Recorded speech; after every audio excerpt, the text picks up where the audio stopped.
Gagal bela timnas U23 Indonesia, Mauro Zijlstra justru dapat kejutan dari Erick Thohir.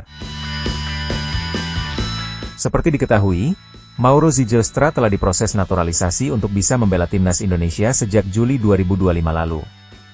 Pemain FC Volendam tersebut sebelumnya diproyeksikan untuk timnas U23 Indonesia.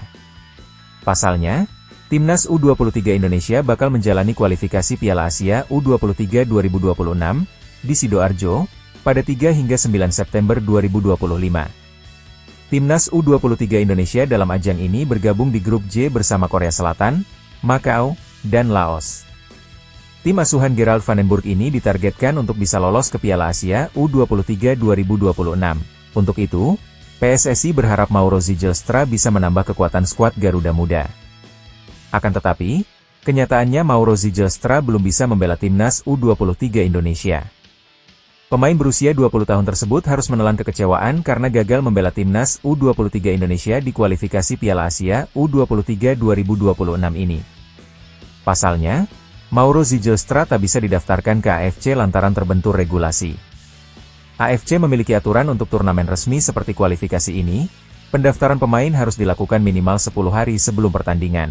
Sementara itu, proses naturalisasi Mauro Zijlstra bersama dengan Miliano Jonathans baru mendapat restu dari DPR RI Rabu, 27 Agustus 2025. Oleh karena itu, surat rekomendasi naturalisasi Mauro Zijlstra dan Miliano ini baru dikirimkan ke Sekretariat Negara untuk mendapatkan surat keputusan Presiden RI, Kepres. Apabila sudah mendapatkan surat Kepres, Mauro Zijlstra dan Miliano pun bisa melanjutkan proses pengambilan Sumpah Warga Negara Indonesia, WNI. Setelah Sumpah WNI pun akan dilanjutkan dengan proses perpindahan federasi dari Belanda, KNVB, ke Indonesia, PSSI. Untuk itu, masih ada beberapa proses yang harus dilalui, sehingga Mauro Zijlstra pun dipastikan gagal membela timnas U23 Indonesia. Waktu pendaftaran turnamen resmi dan laga persahabatan seperti FIFA Matchday memiliki jarak waktu yang berbeda. Erick Thohir menjelaskan bahwa apabila untuk FIFA Matchday bisa dalam waktu dekat 2 atau 3 hari sebelum laga. Oleh karena itu, ini berbeda dengan turnamen resmi AFC yang wajib mendaftarkan pemain 10 hari sebelum pertandingan. Namun, saat ia gagal memperkuat skuad Garuda Muda.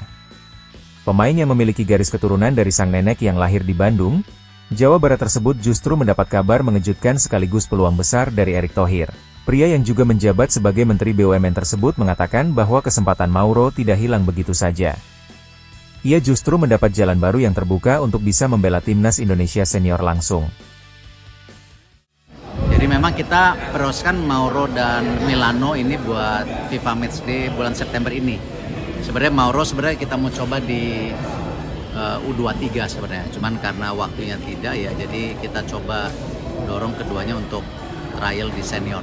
Erick Thohir mengatakan bahwa Mauro akan diberi kesempatan untuk trial di timnas Indonesia senior.